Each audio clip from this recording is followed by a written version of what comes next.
We have a look at how snow days are determined along with all of your sports and headlines regulars. That's all up next on the GHS Reporter.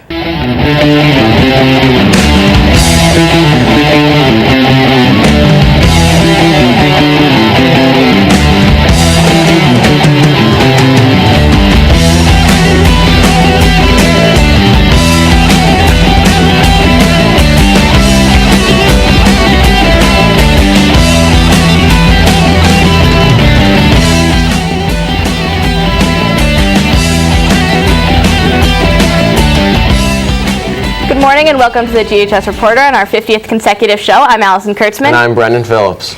Usually by this time in the school year, we have had at least one day off of school due to bad weather. However, this year, despite a few 2-hour delays, GHS students have received no days off. Kevin Thomas went to find out how it's decided if there is a snow day or not.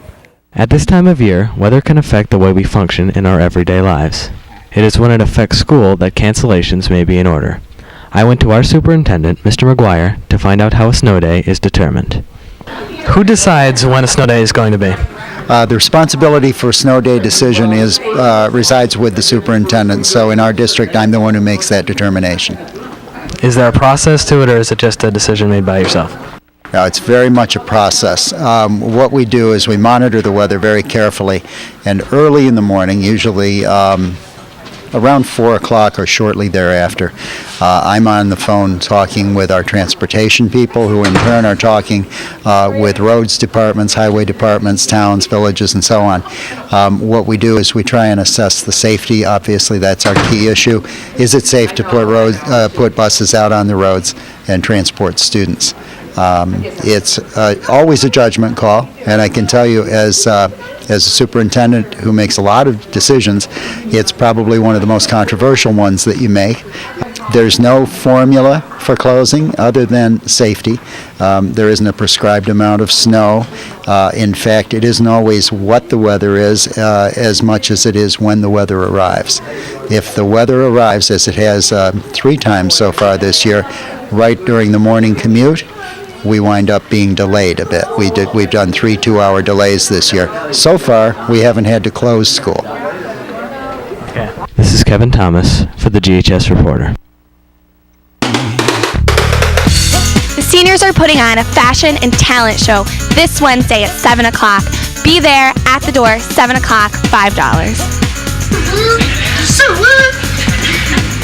Come watch the seniors strut their stuff down the runway and watch your fellow classmates perform an instrumental, solve Rubik's Cubes in seconds. My shirt's so sexy, it hurts. Come to the Senior Fashion Talent Show! You ready? Let's go! Yeah! For those of you that want to know what we're all about, it's like this, yo. Super Bowl 42 was yesterday with the 18-0 Patriots taking on the 13-6 Giants. The Giants were 12-point underdogs, however, did not play like them. In the first quarter, the Giants jumped out to a 3-0 lead, however, were quickly down following a Lawrence Maroney touchdown. With the score 7-3 Patriots at the half, the Giants scored 14 points in the fourth quarter to beat the Patriots 17-14. Eli Manning threw for 225 yards and 2 touchdowns and 1 interception, and Tom Brady threw for 266 yards and 1 touchdown in the loss. The Giants' defense was key, putting pressure on Tom Brady, landing 5 sacks, 2 of them from Justin Tuck. In other football news involving the Patriots, more Spygate scandal has surfaced, with Patriots ex-video coordinator Matt Walsh claiming to videotape the Rams during Super Bowl 36. If Matt Walsh can provide the evidence, Bill Belichick could face a 1-year suspension from the NFL. That's all for today's sports.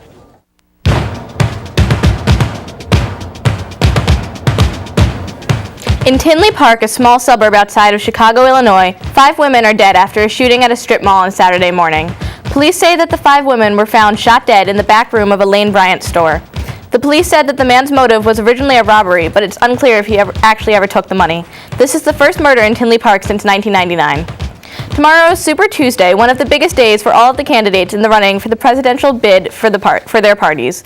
The candidates all kicked off their final attempts to reach voters yesterday by appearing on many Sunday morning talk shows and appearing around the nation for last-minute campaign stops.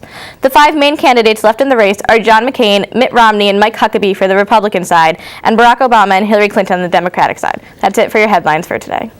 So, Brendan, I take it you're happy with the outcome of the Super Bowl? Yeah, it was a great game yesterday. I'm glad the Giants won. Patriots played great, but go Giants. And we'd also like to encourage all who are eligible to vote tomorrow in the primaries. But that's all the time we have today for the GHS Reporter. I'm Allison Kurtzman. And I'm Brendan Phillips. Stay tuned for your announcements. Have a great day.